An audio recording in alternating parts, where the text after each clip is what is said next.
ever been in the situation where you're sitting around with your friends and all of a sudden, boom, you're running the game? Yep, called spur of the moment gaming here, folks. That's what we're going to talk a little bit about this week and how you can really handle that as a DM/GM when you're sitting at the table and you get slammed with you're running a game tonight. Guess what? Well, I have had the situation happen a bunch of times to me, more so when I was in school as a teen, that we would just spur of the moment run games. I mean, not all the time we had our dice and our books with us, so we would have to improvise. And the last time that I did do this I was at an office many, many years ago, but I had a bunch of people. I wanted to see how good they were with role-playing or how much they were into the role-playing. I described a couple things, and they were just like, yeah, let's run a game right now. I'm like, well, I don't have the books or dice, and I saw the interest kind of, drifting out of their eyes. So what I did was I quickly jotted down some, little numbers here and there based on 1d6. And I took a couple pieces of paper and I evenly ripped them out with numbers 1 to 6. Remember making chits? These were my little chits, and I did it a whole bunch of times. I did it maybe 24 times total. And I threw it in this little cup that we had, and we would have, every time we did something, I would say, okay, here's the stat you need to look at. And if it's based upon that or the skill, you have to beat that number. And we ranged them 1 to 6. 1 obviously being, so what we would do I'm trying to remember how we did this exactly, was ranging from 1 to 6 on these stats, and you had to roll based upon the number I gave you, or you had to pick a chit based on the number I gave you and add your skill and or stat number to it. That's how it went. So I would make up a number in my head pretty much, and it wasn't much higher than the 1 to 6 number. It was usually generally anywhere from 4 to 7. Sometimes lower depending on the task, and I would just enough to hook people into the game. And I would just throw them into an encounter, like they're in a bar, and all of a sudden one of the guys walks up to you and pushes you and says, "You stole my drink." And you can see he's a big burly man with a beard, and he has a sword on his hip, and he tries to punch you. So what are you going to do? Then I have the player describe to me, well, I'm going to try to, dodge out of the way, and I'm going to try to punch him back. So I'll be like, all right, you have brawling there on your sheet. You have a 2 on brawling. You're not that good at it, but, out of a 6, 2 out of a 6 is not that good, but you're not that bad.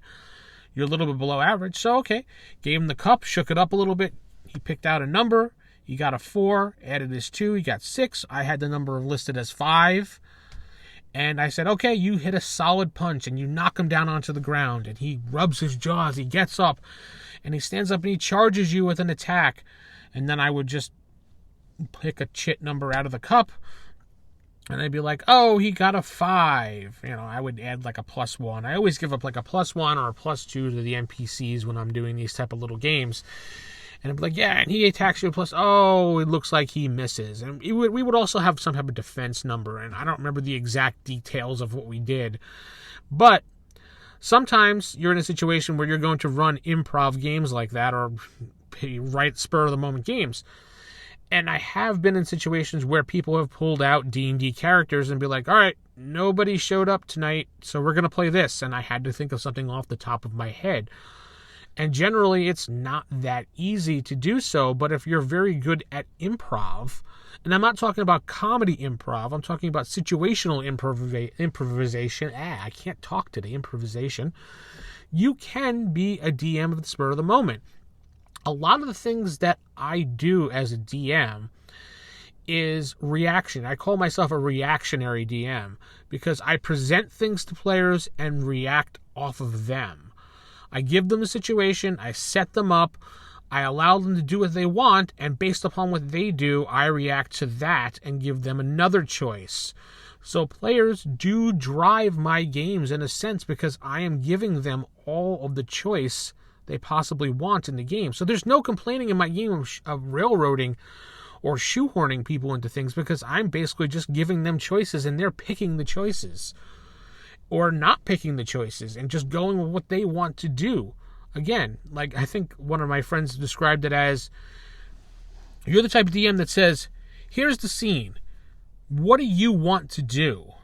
and allow the player to be like, whoa, okay, well, I want to do this, this, and this. And then I roll with that, make it happen, and allow the player to have some fun with their character, because that's what role-playing games are about, having fun, not shoehorning someone or railroading them into, here's the quest, If they don't happen to pick upon your quest that you spent 3.5 hours on, then, well, they just don't do it. And you sit there and worry about that for another time, included for another time. You have to always... It's best when DMing is to not over-prepare, not under-prepare, just kind of prepare. Have your monsters set and ready. Have maybe a couple bullet points set and ready of what you want to do for the adventure, and let the players drive things. It's a lot more relaxing and a lot more fun that way. As long as you have what you generally want to cover in the session done, then that's how a game will roll. In World of Arcanus, the one, my actual play podcast, which you can head right over to iTunes or Google Podcasts or Pocket Casts and look up World of Arcanus, you will see that is how I run my games. I've been running it for 40-something episodes now for that. The first season was D&D 5e, which then I kind of put a kibosh on it because I can't stand the rules and how people can abuse them in 5e. And there's way too many things to worry about, but I'm not getting into that. I brought it back after 20-something episodes of playing to run it first edition D&D, and actually the players are having a blast because they realize how much more fun the old school rules are compared to the superhero rules of 5e. You can listen to that. You can hear my play style and how I handle things and how the story is driven based upon what they're doing. They're having loads of fun just doing whatever they really want in the game, but still getting across the overall plot of figuring out who is behind the cult, who the cult is, for example, and why are they doing what they're doing. They're slowly getting pieces of information of the world while doing whatever they really want. And I know this has probably stirred a little bit off the topic of improv, but that's how sometimes I roll, because I'm just talking on these things and there's no structure. This is just me giving the ability to just ramble on for 7 to 10 minutes about things that happen and I'm thinking about. And generally, you may enjoy or you may not enjoy. If you do enjoy, you can always, leave a like here or favorite the podcast or go over to iTunes and leave a review, because that's always fun to do. With that said, keep it original, keep it old school, and good night, everybody.